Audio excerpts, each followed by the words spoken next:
میرے نبی تشریف لے جا رہے ہیں، آپ کو آواز آئی یا رسول اللہ، آپ نے یوں دیکھا کوئی نظر نہیں آیا، پھر آواز آئی یا رسول اللہ،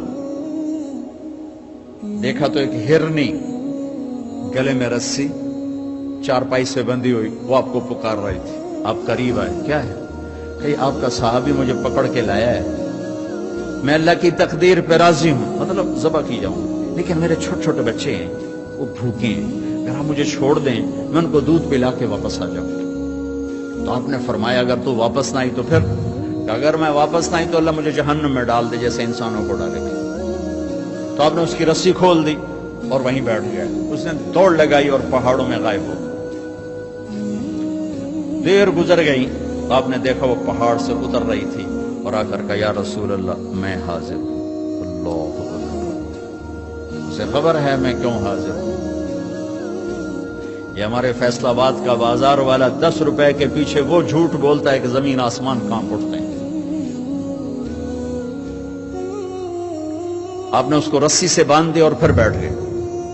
دیر گزری، وہ صحابی ہے جنہوں نے پکڑا تھا شکار کے لیے، وہ دیکھ کے پریشان ہو گئے، یا رسول اللہ آپ کیسے؟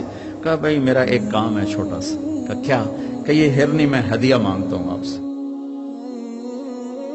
کہا یا رسول اللہ ہم تو جان قربان کرنے کے پیچھے پھر رہے ہیں، آپ ہرنی کہتے ہیں؟ کہ بس یہ دے دو، کلے لو۔ تو آپ نے اس کی رسی گردن سے نکالی، الحق باہلک، جو اپنے بچوں کے پاس چلی جا، سچ نجات دیتا ہے، جھوٹ ہلاک کرتا ہے۔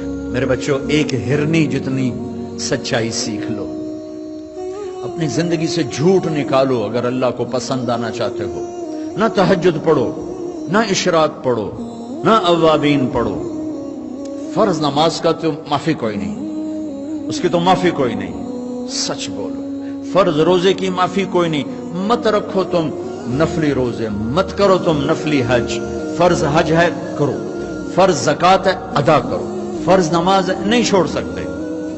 سچ نہ چھوڑو، سچائی نہ چھوڑو۔ جو قوم جھوٹ اور بددیانت کا شکار ہوتی ہے انہیں دنیا کی کوئی طاقت عزت نہیں دے سکتی، چاہے وہ تہجد گزار ہوں اور چاہے وہ دہریے ہوں۔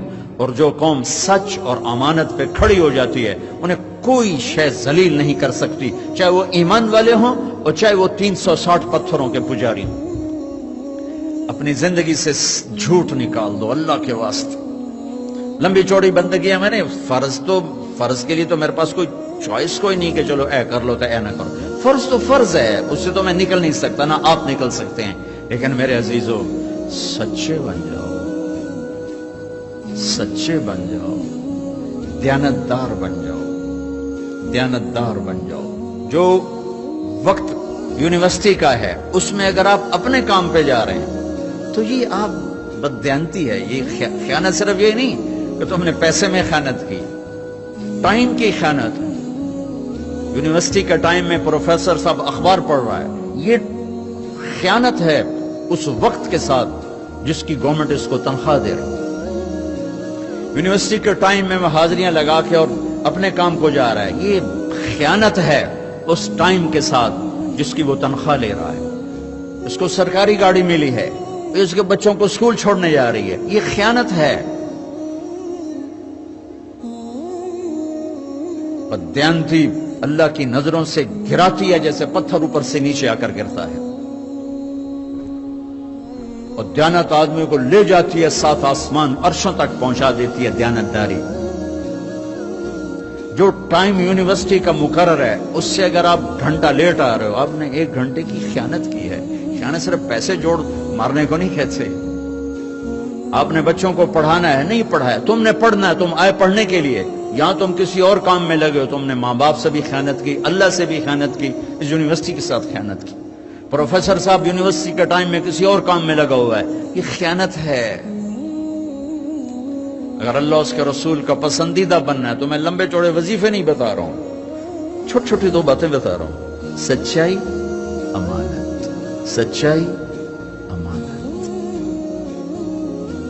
ہمارے ایک بزرگ تھے، وہ ٹیلی فون کے جی ایم ہو کے ریٹائر ہوئے تھے، اور تبلیغ کے بھی امیر تھے۔ جب وہ دفتر میں آتے تھے تو تبلیغ کا ایک بول نہیں بولتے تھے کہ بھائی یہ تنخواہ میں ٹیلی فون کی خدمت کی لیتا ہوں، یہاں کوئی تبلیغ کی بات نہیں ہوگی۔ اور جب وہ دفتر سے نکل جاتے کہتے ہیں ہن میرا ٹائم اپنا ہے، ہن کوئی ٹیلی فون کی بات نہیں ہوگی، اب صرف تبلیغ کی بات ہوگی۔ میرے بچوں، بددیانتی نے ہمیں زیرو کر دیا ہے۔ یہ تو اجتماعی زندگی کے لحاظ سے میں کہہ رہا ہوں۔